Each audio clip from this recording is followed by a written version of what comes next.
দেখুন বন্ধুরা, সংযুক্ত আরব আমিরাতে এত সুন্দর সুন্দর গাছ আছে, মানে গাছটি দেখলেই মনের মধ্যে যে একটি দুঃখ থাকে, মানে এগুলো চলে যায়। যে মানুষ, এমন কোনো মানুষ নাই যে ফুলকে ভালোবাসে না।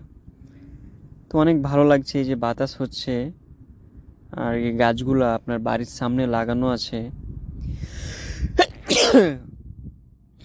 তো আমি যাচ্ছিলাম সাইকেল নিয়ে এইদিকে, তো গাছটা আমার চোখে পড়লো। তো আমি ভাবলাম যে একটি ভিডিও বানিয়ে ইউটিউবে আপলোড দেই, দেখা যাক কী অবস্থা। এই যে আমি জুম করছি, দেখেন কি নীরব ফুলের গাছগুলা, মনে হচ্ছে আলাদা একটা পৃথিবী তাদের।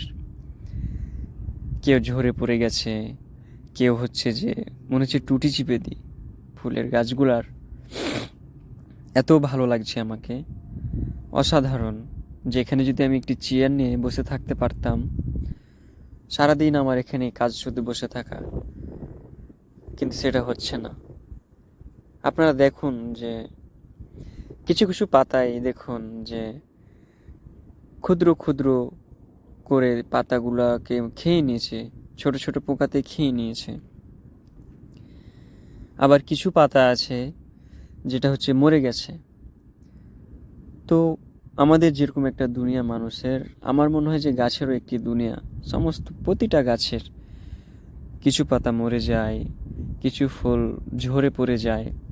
তখন আসলে মানুষের যখন বয়স হয়ে যায়, তখন কারো অসুখ হয়, অনেক বিভিন্ন রকমের বালা মুসিবত আসে।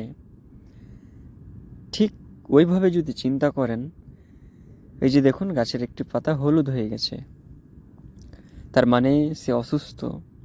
আর এই যে এটাকে দেখুন কি সুন্দর অসাধারণ হয়ে আছে, নাচছে। সে হয়তো কিছুদিন পরে আবার সে ঝরে পড়ে যাবে, দুঃখ নিয়ে চলে যাবে।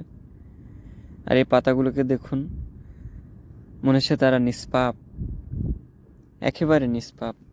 মনের আনন্দে বাতাসে তারা নাচানাচি করছে, আর আমি এসে ভিডিও বানাচ্ছি। এখন সকাল 9টা বাজছে, তা আমি যাচ্ছিলাম সাইকেল নিয়ে, তার জন্য ভিডিওটা বানানো। আহা, এই ফুলগুলো দেখে তো আমার হিংসা হচ্ছে যে আমি কেন ফুল হয়ে গেলাম না। গাছের গোড়ার পাতাগুলো দেখুন, এই ফুলটার দিকে লক্ষ্য করুন যে বুড়ো হয়ে গেছে ফুলটা। আর নিচের ফুলগুলো একবারে তাজা হয়ে আছে। তো বন্ধুরা, ঠিক আছে, ভালো থাকেন। কেমন লাগলো ভিডিওটা অবশ্যই